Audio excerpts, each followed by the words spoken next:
about more than just video games. It's also about pinball. I'm Jeff Rubin, this is Pat Castles, and today we are at the ClassicPinball.com headquarters, where the owner Kevin is going to take us through the evolution of pinball.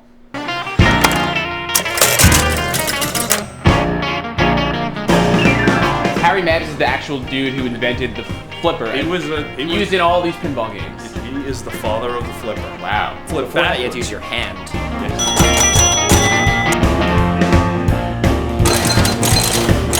Most of the time the ball will fall in there, it takes away from the flippers, and it tends to go out a lot on the sides. The thing with this game is, if you're playing it and you're not winning, and you get really angry, they can't really get mad at you because you're just kind of like getting into character.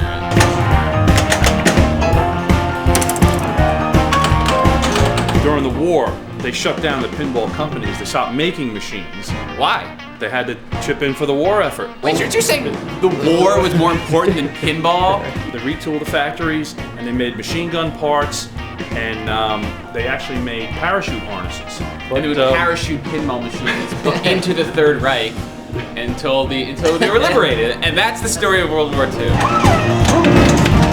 You know, this Dark Knight pinball takes on a special significance. It was Heath Ledger's last pinball voiceover.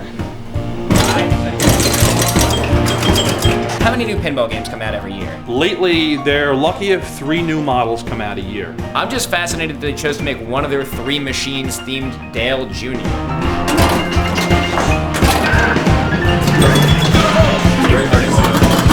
What are we looking at here? This is it's called Broker's Tip. It's a Gottlieb that was made in the 30s. They're known as pre-flipper games. No flippers, obviously. It would conceivably go around here, down into here, and then up into here if you're lucky. Right, a lot of them did this figure 8. And then all the way into the 2,000 point hole here. Yeah. Maybe. Not Well, if I'm rolling.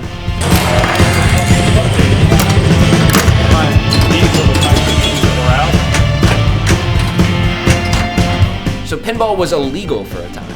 Because of the gambling association, organized crime, juvenile delinquency. And in the 40s, it was illegal. Until the 70s? Roger Sharp in 1976 had to go before the city council to actually demonstrate the skill versus chance factor in playing pinball to get them to okay and re-legalize it. Was anyone ever jailed for pinball? Like, is there someone on the record? It's like Footloose. It's like an extremely dorky version of Footloose. Because Footloose itself is so cool to begin with.